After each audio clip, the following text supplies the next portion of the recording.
ദൈവനാമത്തിന് മഹത്വം ഉണ്ടാകട്ടെ. ജീവ നേർവയിലേക്ക് എല്ലാവരെയും സ്വാഗതം ചെയ്യുന്നു.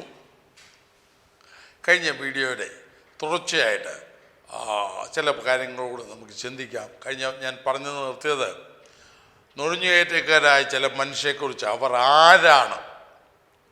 3 ലക്ഷണങ്ങൾ അല്ലെങ്കിൽ 3 പേരുടെ മൂന്ന് വിധത്തിലുള്ള പഴയ നിയമത്തിലെ 3 വ്യക്തി എടുത്തു കാണിച്ചിട്ട് അവരുടെ വഴിയിൽ നടക്കുന്നവരാണ് ഇങ്ങനെയുള്ളവർ എന്ന് യൂദ പറഞ്ഞു.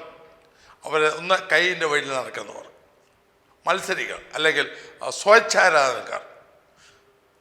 എനിക്ക് ദൈവം ഞാൻ ഇടുന്നതാണ് എനിക്ക് പ്രമാണം എന്ന ദൈവവചനം എത്ര ഭംഗിയായി പറഞ്ഞാലും അതവർ അംഗീകരിക്കത്തില്ല. തങ്ങളുടെ വഴി മാത്രമല്ല,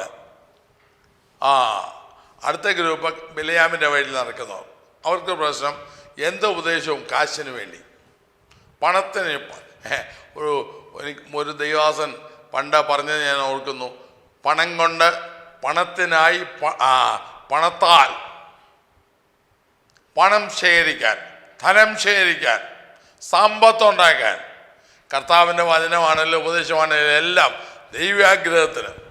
ബിലയാമിനെ പോലെ വഴിതെറ്റിച്ചാൽ, മറ്റവരെ ഉപദേശിച്ചാലും പഠിപ്പിച്ചാലും എല്ലാം പണത്തിന് വേണ്ടി. അങ്ങനെയുള്ള ഞാൻ അങ്ങോട്ട് പിന്നെയും കടക്കുന്നില്ല. മാത്രമല്ല, കോരകൻ്റെ മത്സരം സഭകളിലൊക്കെ കാണുന്നത്. അയ്യോ, ദുഃഖകരമായ മത്സരം. ഇവരാരെയാണ് പ്രസാദിപ്പിക്കുന്നത് എന്ന് ചിന്തിക്കുന്നില്ലല്ലോ. അവിടെ എഴുതിയിരിക്കുന്നു, കോരകൻ്റെ മത്സരത്തിൽ നശിച്ചു പോവുകയും ചെയ്യുന്നു. യൂദാ 11-ാം വാക്യമാണ് അവസാനം നാം ചിന്തിച്ചത്. അത് ഒന്നുകൂടെ ഞാൻ വായിക്കുന്നു. അവർ കയ്യിൻ്റെ വഴിയിൽ നടക്കുകയും കൂലി കൊതിച്ച് ബിലയാമിൻ്റെ വഞ്ചനയിൽ തങ്ങളെ തന്നെ ഏൽപ്പിക്കുകയും കോരകൻ്റെ മത്സരത്തിൽ നശിച്ചു പോവുകയും ചെയ്യുന്നു. അടുത്ത വാക്യം അവരെക്കുറിച്ച് തന്നെയാണ്. ഇവർ നിങ്ങളുടെ സ്നേഹസദ്യകളിൽ മറഞ്ഞു കിടക്കുന്ന പാറകൾ. കല്ലെന്ന് പറയുന്നവന് ചുരുള കട്ടിയായിട്ടാണ് പറഞ്ഞു. പാറകൾ. നിങ്ങളോടുകൂടെ വിരുന്ന് കഴിച്ച് ഭയം കൂടാതെ നിങ്ങളെ തന്നെ തീറ്റുന്നവർ. കാറ്റുകൊണ്ട് ഓടുന്ന വെള്ളമില്ലാത്ത മേഘങ്ങൾ. വെള്ളം നിറഞ്ഞ മേഘങ്ങളാണെങ്കിൽ അത് താഴെ പെയ്യും. വെള്ളമില്ലാത്ത മേഘങ്ങൾ. ഇല കൊഴിഞ്ഞും ഫലമില്ലാതെയും രണ്ടൊരു ചത്തും വേരറ്റും പോയ വൃക്ഷങ്ങൾ. തങ്ങളുടെ നാണക്കേട് നുരച്ച് തള്ളുന്ന കൊടിയ കടൽ തിരകൾ. സാധാകാലത്തേക്കും അന്തതമസ് സൂക്ഷിച്ചു വച്ചിരിക്കുന്ന വക്രഗതിയുള്ള നക്ഷത്രങ്ങൾ തന്നെ. ഞാനത് വിശദീകരിക്കുന്നില്ല. വിശദീകരിച്ചാൽ ചിലപ്പോൾ വ്യക്തികളെ ഞാൻ ഒത്തിരി വിമർശിക്കുന്നു എന്നൊരു വ്യാഖ്യാനം വരും. വിമർശിക്കുന്നില്ല, കാര്യം പറഞ്ഞു വിടുന്നു. നമ്മുടെ ചുറ്റും കണ്ണോടിച്ചാൽ ഇത് തന്നെ നമുക്ക് കാണാം. കർത്താവിനെ പ്രസാദിപ്പിക്കണമെന്നോ, ദൈവഭക്തിയിൽ ജീവിക്കണമെന്നോ, ദൈവവിഷയം ചെയ്യണമെന്നോ, കർത്താവിനെ പോലെ ആകണമെന്നോ, കർത്താവിനോടുകൂടി ഇരിക്കണമെന്നോ, എൻ്റെ ജീവിതം മറ്റുള്ളവർക്ക് മാതൃകയാകണമെന്നോ, ഞാൻ മറ്റുള്ളവർക്ക് ശുശ്രൂഷ ചെയ്യാൻ ദൈവം തന്ന കൃപയുടെ അവസരം വിനിയോഗിക്കണമെന്നോ ഒന്നും ചിന്തയില്ലല്ലോ. എൻ്റെ താല്പര്യം, എൻ്റെ കാര്യം. ചുരുക്കം പറഞ്ഞാൽ വളരെ വളരെ ദുഃഖകരമായ നിലയിൽ പോകുന്നത് നമുക്ക് കാണാം. പത്രോസിൻ്റെ 2-ാം ലേഖനം 2-ാം അധ്യായത്തിലും ഇതേ കാര്യം തന്നെ പത്രോസ് പറഞ്ഞിരിക്കുന്നതാണ്. അവിടെയും ബിലയാമിൻ്റെ വഞ്ചനയെ കുടുങ്ങിയതിനെ കുറിച്ച് പത്രോസ് ബിലയാമിനെ എടുത്തു പറയുന്നുണ്ട്. അപ്പോൾ മാത്രമല്ല, വായിച്ചതിൽ യൂദാ ലേഖനത്തിൽ പിന്നെയും 8-ാം വാക്യത്തിൽ അത് കാണാം. അങ്ങനെ തന്നെ ഇവരും സ്വപ്നാവസ്ഥയിലായി ജഡത്തെ മലിനമാക്കുകയും കർത്തൃത്വത്തെ തുച്ഛീകരിക്കുകയും മഹിമകളെ ദുഷിക്കുകയും ചെയ്യുന്നു. ഇനി 11-ാം വാക്യം. ഇവരോ തങ്ങൾ അറിയാത്തത് എല്ലാം ദൂഷിക്കുന്നു. ബുദ്ധിയില്ലാത്ത മൃഗങ്ങളെ പോലെ സ്വാഭാവികമായി ഗ്രഹിക്കുന്നവയാൽ ഒക്കെയും തങ്ങളെ തന്നെ വഷളാക്കുന്നു. അവർക്ക് അയ്യോ കഷ്ടം. ഇപ്പോൾ എല്ലാം ഭദ്രമെന്ന് തോന്നാം. ഞാനും നിങ്ങളും ഒരു നാളിൽ ക്രിസ്തുവിൻ്റെ ന്യായാസനത്തിന് മുൻപിൽ നിൽക്കണം. ഞാൻ പറയുന്ന നിസ്സാര വാക്കിനും ന്യായവിധി ദിവസത്തിൽ കണക്ക് കൊടുക്കുന്നുള്ള ബോധമുണ്ടെങ്കിൽ ഒരിക്കലും നാം ഇങ്ങനെ പ്രവർത്തിക്കത്തില്ല. ഒരിക്കലും. പറഞ്ഞല്ലോ, ദൈവഭയത്തോടെ. 119 സങ്കീർത്തനത്തിൽ ഒരു വാക്യമുണ്ട്, നിങ്ങളുള്ള ഭയം നിമിത്തം, നിങ്ങൾ ഉള്ള ഭയം നിമിത്തം എൻ്റെ ദേഹം രോമാഞ്ചം കൊള്ളുന്നു. മോശെ ഒരിക്കൽ പറഞ്ഞു, ഞാൻ പേടിച്ചു വിറയ്ക്കുന്നു.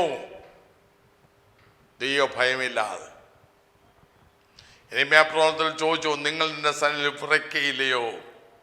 ഒരു ദൈവഭയവും ഇന്നത്തെ കാലത്ത് കാണുന്നില്ല. അപ്പോൾ ദൈവകൃപയെ തങ്ങളുടെ ദുഷ്ട ജീവിതത്തിന്, അശുദ്ധ ജീവിതത്തിന്, വിശുദ്ധിയെക്കുറിച്ച് ചിന്തയില്ല. ഇവിടെ സുഖിക്കുക. പണം കൊണ്ടായാലും ജഡം കൊണ്ടായാലും മറ്റേത് മാർഗങ്ങളായാലും പഞ്ചേന്ദ്രിയങ്ങൾക്ക് വിധേയരായി ശേഷം മനുഷ്യരെ പോലെ ജീവിക്കുന്ന ദുരവസ്ഥ ആത്മീയ മണ്ഡലത്തിൽ ആത്മീയരെന്ന് നടിക്കുന്നവരെ, ഭക്തിയുടെ വേഷം ധരിച്ച് അതിൻ്റെ ശക്തി ത്യജിക്കുന്നവരെ കൂട്ടത്തിൽ വ്യാപകമായി. ആ 12-ാം വാക്യം വളരെ പ്രസക്തം. ഇവർ നിങ്ങളുടെ സ്നേഹസ്വതികൾ മറന്നു കിടക്കുന്ന പാറകൾ. ഞാൻ ആദ്യം വായിച്ചതാണ്. നിങ്ങളുടെ ഇടയിൽ വിരുന്ന് കഴിഞ്ഞ്, നിങ്ങളോടുകൂടെ വിരുന്ന് കഴിഞ്ഞ് ഭയം കൂടാതെ നിങ്ങളെ തന്നെ തീറ്റുന്നവർ, കാറ്റുകൊണ്ട് ഓടുന്ന വെള്ളമില്ലാത്ത മേഘങ്ങൾ, ഇല കൊഴിഞ്ഞും ഫലമില്ലാതെയും രണ്ടൊരു ചത്തും വേറിട്ടും പോയ വൃക്ഷങ്ങൾ. ശാന്തമായിരുന്ന് നാം ചിന്തിച്ചാൽ, അയ്യോ, നല്ലൊരു ശതമാനം ആളുകളെ നാം ആ വിഭാഗത്തിൽ പെടുമോ? ഇങ്ങനെയാണെങ്കിൽ നാം ദൈവത്തിൻ്റെ കൃപയെ ദുഷ്കാമവൃത്തിക്ക് ഏൽപ്പിച്ച വഞ്ചകന്മാരുടെ കൂട്ടത്തിലാണ് ദൈവം എണ്ണുക. ആകയാൽ ഇതിനെതിരെ ദൈവജനം പോരാടിയേ പറ്റുള്ളൂ. പോരാടണം. അപ്പോൾ എങ്ങനെ പോരാടണം? അതും പ്രസക്തമാണ്. ഏതാ, വാളും കുന്തവും എടുക്കണോ? എതിർത്ത് നിൽക്കണോ? അല്ലെങ്കിൽ ചില മതക്കാർ ചെയ്യുന്ന പോലെ നിഗ്രഹങ്ങൾ, അല്ലെങ്കിൽ അവരെ, ശത്രുവിനെ നിഗ്രഹിച്ച് എതിർക്കുന്നവരെയെല്ലാം നിഗ്രഹിച്ച് അങ്ങനെ നിൽക്കണോ? എന്ത് അർത്ഥത്തിലാണ് പോരാടുക എന്ന് പറയുന്നത്? ഇവിടെ പൗലോസ് കൊരിന്ത്യ ലേഖനത്തിൽ 2 കൊരിന്ത്യർ 10-ാം അധ്യായം 3-ാം വാക്യം, ഞങ്ങൾ ജഡത്തിൽ സഞ്ചരിക്കുന്നവരെങ്കിലും ജഡപ്രകാരം പോരാടുന്നില്ല. അടുത്ത വാക്യം, ഞങ്ങളുടെ പോരിൻ്റെ ആയുധങ്ങളോ ജഡീയങ്ങൾ അല്ല, കോട്ടകളെ ഇടിപ്പാൻ ദൈവസന്നിധിയിൽ ശക്തിയുള്ളവ തന്നെ. അവയാൽ ഞങ്ങൾ സങ്കല്പങ്ങളും ദൈവത്തിൻ്റെ പരിജ്ഞാനത്തിന് വിരോധമായി പൊങ്ങുന്ന എല്ലാ ഉയർച്ചയും ഇടിച്ചു കളഞ്ഞ് ഏത് വിചാരത്തെയും ക്രിസ്തുവിനോടുള്ള അനുസരണത്തിനായി കൊണ്ട് പിടിച്ചടക്കി. ക്രിസ്തുവിനോടുള്ള അനുസരണത്തിനായിട്ട് പിടിച്ചടക്കി. അപ്പോൾ ജഡപ്രകാരം ഒരു പോരാട്ടവുമില്ല, ശത്രുതാ മനോഭാവമല്ല. പിന്നെയോ എന്താണ് ചെയ്യേണ്ടത്? അതിൻ്റെ 20-ാം വാക്യം, നിങ്ങളോ പ്രിയമുള്ളവരെ, നിങ്ങളുടെ അതിവിശുദ്ധ വിശ്വാസത്തെ ആധാരമാക്കി നിങ്ങൾക്ക് തന്നെ ആത്മീയവർദ്ധന വരുത്തിയും പരിശുദ്ധാത്മാവിൽ പ്രാർത്ഥിച്ചും നിത്യജീവനായിട്ട് നമ്മുടെ കർത്താവായ യേശുക്രിസ്തുവിൻ്റെ കരുണയ്ക്കായി കാത്തിരുന്നും കൊണ്ട് ദൈവസ്നേഹത്തിൽ നിങ്ങളെ തന്നെ സൂക്ഷിച്ചുകൊള്ളുവീൻ. എങ്ങനെയാണ് നാം പോരാടുന്നത്? ഒന്ന്, നമ്മുടെ ജീവിതം കൊണ്ട്,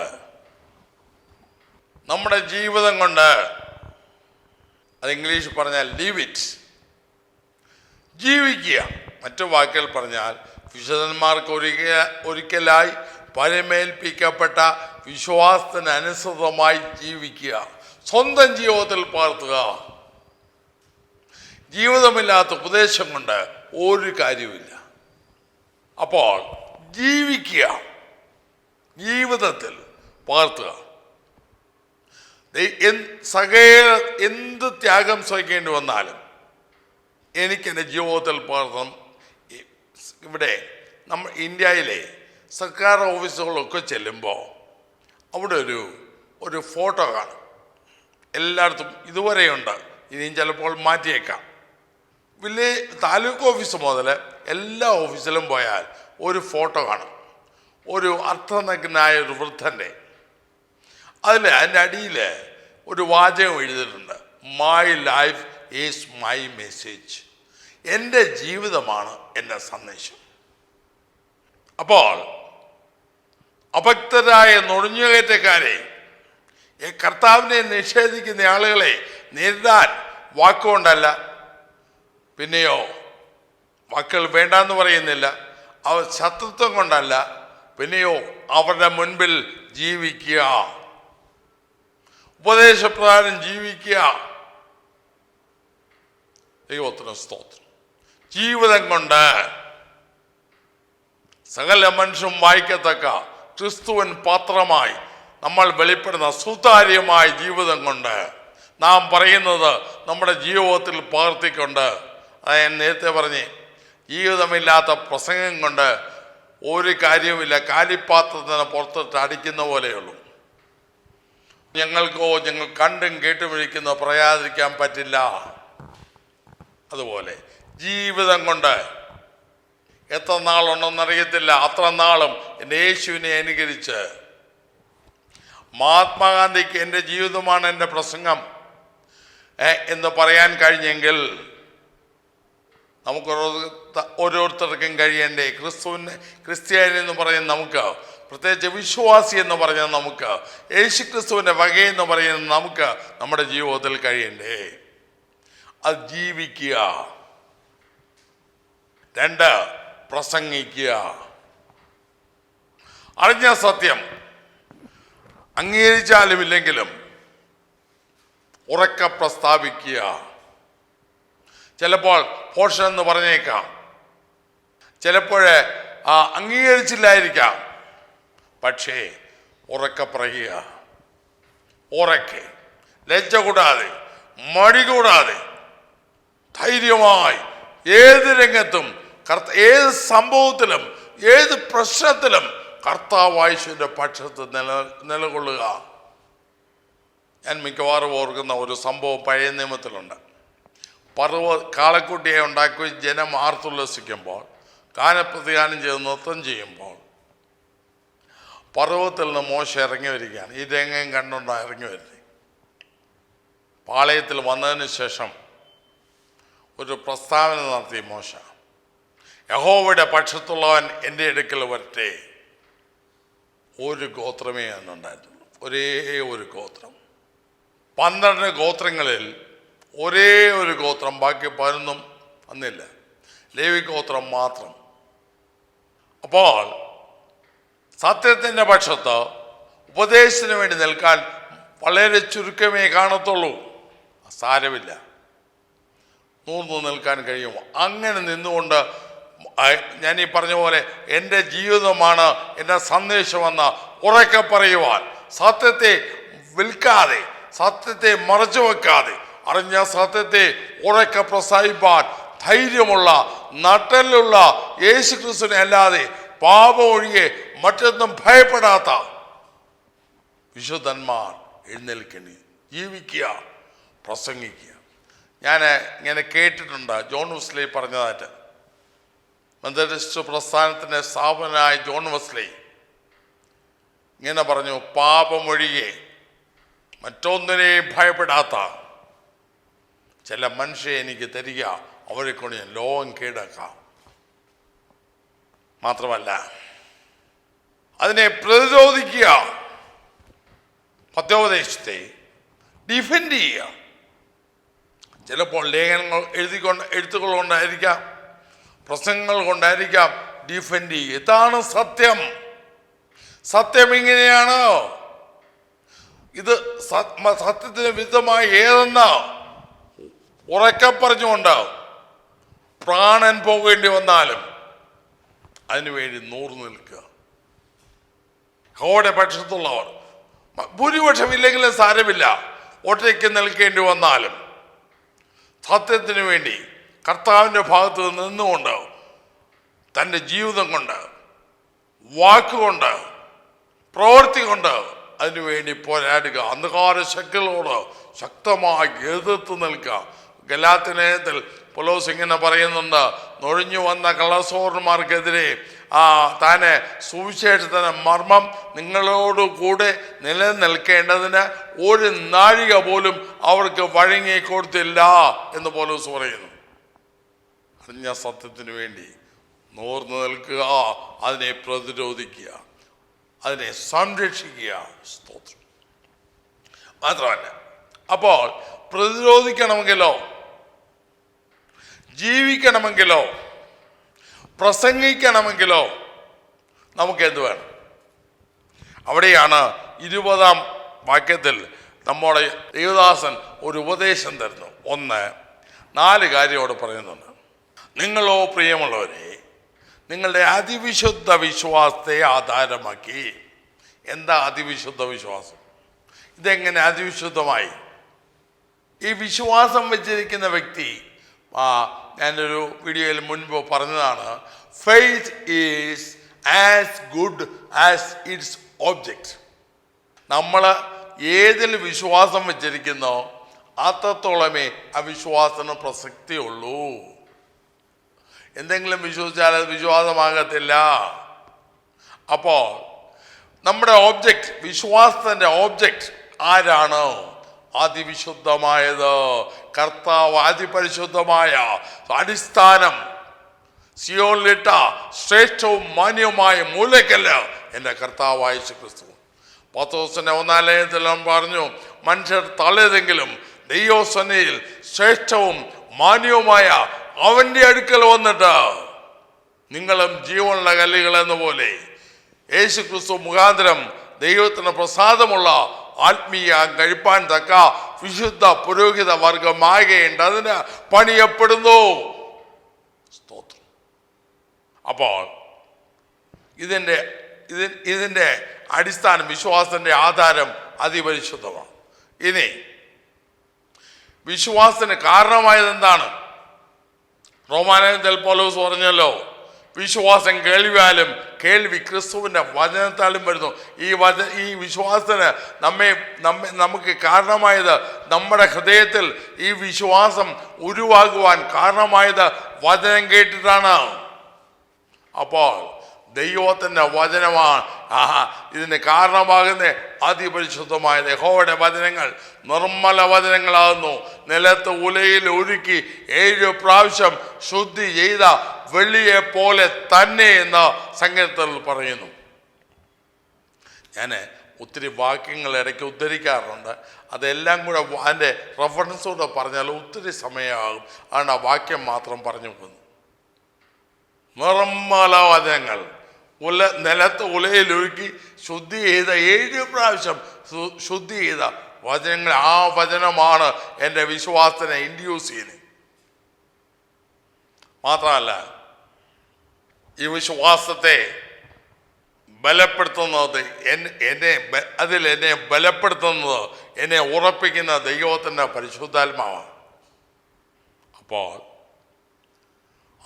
എൻ്റെ വിശ്വാസം അതിപരിശുദ്ധമാണ്. അല്ലെങ്കിൽ കർത്താവായ യേശു ക്രിസ്തുവാകുന്ന യുഗങ്ങളുടെ പാറയിൽ അടിസ്ഥാനപ്പെട്ട് ദൈവവചനത്തിൻ്റെ മാത്രം അടിസ്ഥാനത്തിൽ, അല്ലെങ്കിൽ ദൈവവചനത്തിൻ്റെ ബലത്തിൽ അതിനാൽ പോഷിപ്പിക്കപ്പെട്ട് പരിശുദ്ധാത്മാവിനാൽ അത് ചൈതന്യം വരുത്തപ്പെട്ട് മുന്നോട്ട് പോകുമ്പോൾ എൻ്റെ വിശ്വാസം അതിവിശുദ്ധമാകുന്നു.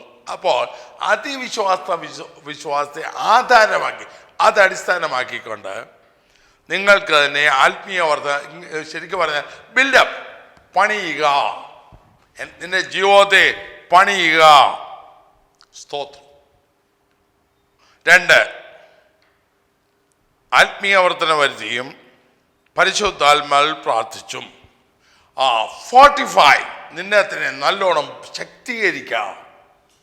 കെട്ടി ഉയർത്തുക മാത്രമല്ല, ഇടയ്ക്ക് പറയാം, പത്രോസ് സ്നേഹത്തിൽ പറയുന്നുണ്ട്, നിങ്ങളുടെ വിശ്വാസത്തോട് വീര്യവും, വീര്യത്തോട് പരിജ്ഞാനവും, പരിജ്ഞാനത്തോട് ഇന്ദ്രിയ ജയവും, ഇന്ദ്രിയജയത്തോട് സ്ഥിരതയും, ഭക്തിയും, സഹോദരപ്രീതിയും, സ്നേഹവും എല്ലാം കൂട്ടിക്കൊള്ളുവാൻ പറയുന്നു.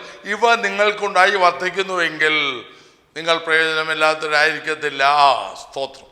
അപ്പോൾ ഓരോ നാളും നിങ്ങളെ തന്നെ വളർത്തുക, പോഷിപ്പിക്കുക, കെട്ടിപ്പണിയുക, പണിതുയർത്തുക, അതിനെ ഫോർട്ടിഫൈ ചെയ്യുക, ബലപ്പെടുത്തുക. എഫെസ്യരിൽ പറയുന്നല്ലോ, കർത്താവിലും അവൻ്റെ അമിത ബലത്തിലും ശക്തിപ്പെടുവേ. സ്തോത്രം. കർത്താവിലും അവൻ്റെ അമിത ബലത്തിലും അളക്കാനാവാത്ത, മനുഷ്യർക്കാർക്കും ഒരളവ് പോലും കൊണ്ടും അളക്കാനാവാത്ത ദൈവത്തിൻ്റെ പരിശുദ്ധാത്മ ശക്തിയാൽ ബലപ്പെടുക. മാത്രമല്ല, അവിടെ പിന്നെയും കാണുന്നു, നിത്യജീവനായിട്ട് നമ്മുടെ കർത്താവായ യേശുവിൻ്റെ കരുണയ്ക്കായി കാത്തിരുന്നും കൊണ്ട് ദൈവസ്നേഹത്തിൽ നിങ്ങളെ തന്നെ സൂക്ഷിച്ചുകൊള്ളുകയും. സൂക്ഷിക്കുക, ഗാർഡ് യുവർ സെൽഫ്, നിങ്ങളെ തന്നെ. അല്ലെങ്കിൽ പോരാടാൻ സാധിക്കണമെങ്കിൽ, വിശുദ്ധന്മാർക്ക് ഒരിക്കലായി ഫലമേൽപ്പിക്കപ്പെട്ട വിശ്വാസത്തിന് വേണ്ടി പോരാടുവാൻ സാധിക്കണമെങ്കിൽ നമ്മളെ തന്നെ ക്രിസ്തുയേശുവിലെ വിശ്വാസത്തിൽ, ദൈവത്തിൻ്റെ വെളിച്ചത്തിൽ, ദൈവത്തിൻ്റെ പരിശുദ്ധാത്മാവിനാൽ പണിതുയർത്തുകയും അതിനെ ഫോർട്ടിഫൈ ചെയ്യുക, അല്ലെങ്കിൽ ശക്തിപ്പെടുത്തി, ഓരോന്നാളും ശക്തിപ്പെടുത്തുകയും, ബലത്തിന് മേൽ ബലം പ്രാപിക്കുന്ന ദൈവാത്മാവിൽ ശക്തിപ്പെടുത്തുകയും അതേപോലെ പരിശുദ്ധാത്മാവിൽ ജീവിതത്തെ സൂക്ഷിക്കുകയും ചെയ്യും. ഗാർഡ് യുവർസെൽഫ്, കാത്തുകൊള്ളുക, സൂക്ഷിക്കുക. ഓരോ ദിവസവും ഏത് വഴിക്കൂടെയും അന്ധകാര ശക്തി നമുക്കെതിരെ വരാം. എന്നാൽ ഒരു സൈനികൻ നിതാന്ത ജാഗ്രതയോടെ നിൽക്കുന്നത് പോലെ സെൻട്രി ഡ്യൂട്ടിക്ക്, കാവൽ ഡ്യൂട്ടിക്ക് ആക്കിയിരിക്കുന്ന വ്യക്തി അവൻ്റെ ഡ്യൂട്ടി സമയമല്ല, കാവൽ കാക്കുന്നത് പോലെ നിതാന്ത ജാഗ്രതയോടെ, കണ്ണ് ചിമ്മാതെ, ഉറങ്ങാതെ, ആരും കാത്തു നിൽക്കുന്നത് പോലെ കാവൽ കാക്കുക. 4, അണിനിരക്കുക. നമ്മൾ പാടും, ഒരു പഴയ പാട്ടുണ്ട്, നിര നിര നിരയായി അണിനിരന്നിടുവീൻ കുരിശിൻ പടയാളികളെ. അതുപോലെ സെറ്റിനരേ, അണിനിരക്കുക, അണിനിരക്കുക. ആത്മീയ പോരാട്ടത്തിനായി, ആത്മീയ പോരാട്ടത്തിനായി. തീർച്ചയായിട്ടും ഇത് ജഡീയങ്ങളായതുങ്ങൾ കൊണ്ടല്ല, ദൈവത്തിൻ്റെ പരിശുദ്ധാത്മാവിനാൽ ജീവിതത്തെ ജീവിച്ച്, ജീവിതത്തിൽ വെളിപ്പെടുത്തി, അത് പ്രസംഗിച്ച്, അത് പഠിപ്പിച്ച്, അത് മാത്രമല്ല അതിനെ ഡിഫെൻഡ് ചെയ്ത്, സത്യത്തിന് വേണ്ടി നിലകൊണ്ട് ജീവിതത്തെ കെട്ടി, വിശ്വാസത്തിൻ്റെ അധിഷ്ഠിതമായി ജീവിതത്തെ പണിതുയർത്തി, അതിനെ കരുത്തുള്ളതാക്കി, അല്ലെങ്കിൽ ശക്തിപ്പെടുത്തി, സൂക്ഷിച്ച്, കാത്തു സൂക്ഷിച്ച്, ആത്മാവിൽ അണിനിരുന്ന് മുകളിലേക്ക് നോക്കി കർത്താവിൻ്റെ വരവിനായി അതിൽ പ്രത്യാശ വെച്ച് നാം കാത്തിരിക്കുന്നവരാണെങ്കിൽ നാം സത്യത്തിന് വേണ്ടി നിലകൊള്ളും. വിശുദ്ധന്മാർക്ക് ഒരിക്കലായി ഫലമേൽപ്പിക്കപ്പെട്ട വിശ്വാസത്തെ എന്ത് വില കൊണ്ടെത്തും എനിക്ക് സംരക്ഷിക്കണം, എനിക്ക് അതിനുവേണ്ടി പ്രാർത്ഥിക്കണം, അതിനുവേണ്ടി ജാഗരിക്കണം, അതിനുവേണ്ടി അധ്വാനിക്കണം, അതിനുവേണ്ടി മാത്രം നിലകൊള്ളണം എന്ന ബോധം നമുക്കുണ്ടാകും. ഇതാണ് യൂദ നമ്മളോട് പറയുന്നത്. എൻ്റെ വാക്കുകളെ ഉപസംഹരിക്കട്ടെ. ഈ കാലത്ത് ജീവിക്കുന്ന അതിനെക്കുറിച്ച് ചിന്തിക്കുന്നു. നമ്മുടെ ദൗത്യം, നമ്മുടെ കടപ്പാട് എന്താണ്? നാം വിശ്വാസത്തിന് വേണ്ടി നിലകൊള്ളുന്നു. ഉപദേശ സത്യങ്ങൾക്ക് വേണ്ടി കർത്താവ് താൻ പറഞ്ഞു തുടങ്ങിയതും അപ്പോസ്തലന്മാർ പഠിപ്പിച്ചതും കഴിഞ്ഞ തലമുറകളിലൂടെ ദൈവത്തിൻ്റെ പരിശുദ്ധാത്മാവ് ഓർപ്പിച്ചുണർത്തി തന്നതുമായ ഉപദേശ സത്യങ്ങൾക്ക് വേണ്ടി ദൈവജനമേ നാം നിലകൊള്ളുന്നു. നമ്മെ തന്നെ പണിതുയർത്തുന്നു, നമ്മെ തന്നെ ശക്തീകരിക്കുന്നു, നമ്മെ തന്നെ കാത്തു സൂക്ഷിക്കുന്നു, ദൈവത്തിന് വേണ്ടി അണിനിരക്കുന്നു. ഈ നാളുകളിൽ കർത്താവ് നമ്മിൽ നിന്ന് പ്രതീക്ഷിക്കുന്നത് അതാണ്. സത്യത്തെ സ്നേഹിക്കുന്ന, സത്യത്തെ അറിഞ്ഞ, സത്യത്തെ ഉൾക്കൊണ്ട എല്ലാ ദൈവമക്കളും ദയവായി ശ്രദ്ധിക്കുക. ഒരു വലിയ ദൗത്യം നമ്മുടെ മുൻപിലുണ്ട്. പ്രാണൻ ത്യജിക്കേണ്ടി വന്നാൽ, ഇബ്രാഹിം സഭയോട് പറഞ്ഞല്ലോ, പാപത്തോട് പോരാടുന്നതിൽ നിങ്ങൾ ഇതുവരെയും പ്രാണത്യാഗത്തോളം എതിർത്ത് നിന്നിട്ടില്ല. ലേഖനം 12-ാം അധ്യായത്തിലാണ് വാക്യമുള്ളത്. പാപത്തോട് അതിനോട് വിട്ടുവീഴ്ച ചെയ്ത്, ലോകത്തോട് വിട്ടുവീഴ്ച ചെയ്ത് ഒരുമാതിരി കോംപ്രമൈസ് ജീവിതം നയിക്കുന്ന വ്യക്തികൾ ദൈവത്തിൻ്റെ ന്യായാസനത്തിന് മുൻപിൽ നിൽക്കേണ്ടി വരും. അവർ കണക്ക് ബോധിപ്പിക്കേണ്ടി വരും. നമ്മുടെ ജീവിതം കൊണ്ട്, നമ്മുടെ വാക്കുകൊണ്ട്, നമ്മുടെ സമീപനം കൊണ്ട്, പ്രവൃത്തി കൊണ്ട് വിശുദ്ധന്മാർക്ക് ഒരിക്കലായി പരിമേൽപ്പിക്കപ്പെട്ട വിശ്വാസത്തിന് വേണ്ടി നിലകൊള്ളാം. അതിനായി പ്രാർത്ഥിക്കാം, അതിനായി പോരാടാം. ദൈവമായ കർത്താവ് നമ്മെ ഏവരെയും അനുഗ്രഹിക്കട്ടെ. നമുക്ക് പ്രാർത്ഥിക്കാം. കർത്താവേ, സ്നേഹവനായ സ്വർഗപിതാവേ, അവിടുത്തെ കരങ്ങൾ ഞങ്ങളെ ഏൽപ്പിക്കുന്നു. യൂദ വിശുദ്ധന്മാർക്ക് ഒരിക്കലായി ഫലമേൽപ്പിക്കപ്പെട്ട വിശ്വാസത്തിന് വേണ്ടി എന്തുകൊണ്ട് പോരാടണം എന്ന് പറഞ്ഞത് ഞങ്ങൾ കലിപ്പമായി ചിന്തിപ്പാൻ അങ്ങ് സഹായിച്ചു. കർത്താവേ, അവിടുത്തെ കൃപ തരണമേ. ഞങ്ങളുടെ ജീവിതത്തെ കെട്ടി ഉയർത്തി, അതിനെ പണിതുയർത്തി, ശക്തിപ്പെടുത്തി, ഞങ്ങളെ തന്നെ സൂക്ഷിച്ചുകൊണ്ട് അങ്ങയുടെ വരവിനായി കാത്തിരുന്നു അതാ അങ്ങയുടെ സൈന്യം പോലെ അണിനിരക്കുവാൻ എല്ലാവരെ സഹായിക്കണമേ. അവിടുത്തെ കൃപ പരണമേ. അവിടുത്തെ കരങ്ങൾ ഞങ്ങളെ ഏൽപ്പിക്കണം. അങ്ങയുടെ ജനത്തോട് അവിടുന്ന് സംസാരിക്കണമേ. ഞങ്ങൾ എന്താണ് ചെയ്യുന്നതെന്ന് ശരിയായ ബോധ്യം ഞങ്ങൾക്ക് തരണമേ. യേശു ക്രിസ്തുവിന്റെ നാമത്തിൽ പിതാവേ, ആമേൻ. ഈ വീഡിയോ നിങ്ങൾക്ക് ആത്മീയ വർധനയ്ക്ക് കാരണമായെങ്കിൽ ദയവായി മറ്റുള്ളവർക്കും ഷെയർ ചെയ്ത് കൊടുക്കുക. നിങ്ങൾക്കായി പ്രാർത്ഥിക്കുക. ദൈവം നിങ്ങളെ അനുഗ്രഹിക്കുമാറാകട്ടെ.